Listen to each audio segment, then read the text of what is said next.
Alors cette pandémie, cette crise sanitaire, cette crise du Covid, on le sait, ça a donné un gros coup de boost, un gros coup d'accélérateur au commerce en ligne. Dans ce contexte, un nouveau marché s'est développé, celui du quick commerce. Bonjour Laurie. Bonjour David. Bon, expliquez-nous un petit peu ce qu'est le quick commerce. Honnêtement, je ne connais pas trop, voire pas du tout. Alors c'est un terme encore méconnu pour le moment, mais le moins que l'on puisse dire, c'est qu'on n'a pas fini d'en entendre parler. Il s'agit du quick commerce, ou aussi communément appelé le Q-commerce, ce nouveau phénomène qui est en train de prendre d'assaut Paris et toutes les grandes villes de l'Hexagone. Donc leur nom ne vous disent peut-être rien. David, connaissez-vous Gorilla, Flink, Cajoo, Dija, Call ou encore Getir?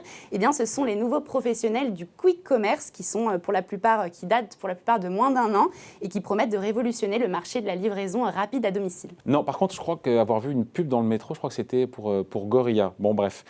C'est quoi cette révolution exactement alors? Eh bien, vous le savez, David, le Covid aura changé radicalement notre manière de consommer. La demande croissante de livraison à domicile aura eu pour conséquence de voir naître, ou en tout cas de faire connaître des nouvelles startups qui ont su s'adapter à cette demande. Et contrairement aux enseignes de grande distribution comme Carrefour, Casino, Leclerc, qui vous livrent en moyenne en quelques jours, eh bien, ce service promet de livrer vos courses alimentaires en quelques minutes. Tenez-vous bien, entre 10 et 15 minutes de jour comme de nuit, grâce au principe des dark stores.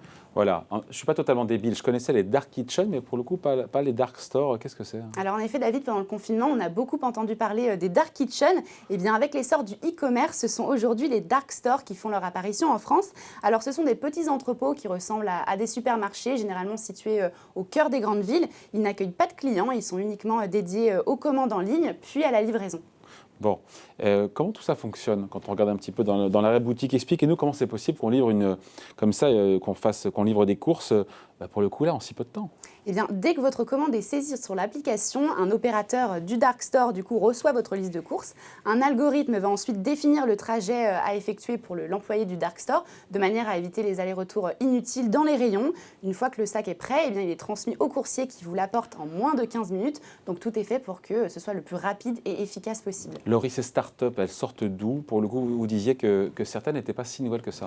Eh bien justement, David, le pionnier dans le domaine, c'est l'américain GoPuff, qui a été créé en 2013 par deux étudiants. Donc pour la petite histoire, ils ont créé cette application pour éviter à leurs camarades du campus d'avoir à se déplacer pour aller faire leurs courses. Et aujourd'hui, GoPuff, eh bien, ça a bien grossi. C'est aujourd'hui 7000 salariés, 650 villes américaines desservies, plus de 4000 produits disponibles. Alors pour les plus connus, je peux vous citer par exemple la française Cajoo, qui a été créée en février 2021, donc c'est tout récent, et qui est déjà implantée à Paris, Lille, Bordeaux ou encore Lyon. Dija, une société britannique qui a été créée par deux anciens de Deliveroo et récemment arrivée à Paris. Il y a la turque Getir qui a levé 500 millions de dollars et qui a annoncé également son lancement à Paris prochainement. Et enfin, les deux allemandes, Flink ou encore Gorilla, qui ont levé chacun plus de 200 millions de dollars. Gorilla d'ailleurs, qui a obtenu le statut tout récemment de licorne. Ouais, on se dit que la grande distribution ne va pas rester les bras ballants. Elle réagit?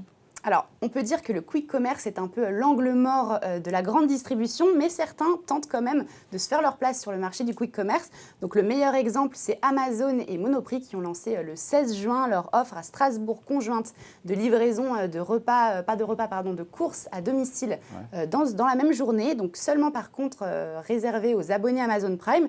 Donc ce programme permet de se faire livrer sur un créneau de 2 heures une sélection de 6300 articles. Bon, on comprend que tout ça est en plein boom, en plein développement, Laurie, en France et pas seulement. Mais est-ce que ce n'est pas un petit peu contradictoire avec ce qu'on entend concernant notamment la consommation durable? Alors en effet, le quick commerce est en plein essor, on l'a vu en France. Cependant, pendant le confinement, on a vu naître, vous le savez, une vague de soutien envers les commerces de proximité. Les Français ont donc plus que jamais envie de privilégier une consommation compatible avec un mode de vie plus durable.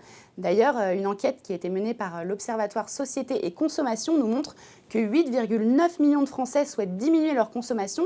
Et parmi ces Français interrogés, eh bien 49% déclarent vouloir privilégier des lieux qui favorisent la consommation responsable. Donc les beaux jours du quick commerce sont peut-être comptés. Voilà, cette guerre donc du quick commerce qui est sous nos yeux, les dark stores, signé Laurie Eveline. Merci Laurie. Merci David.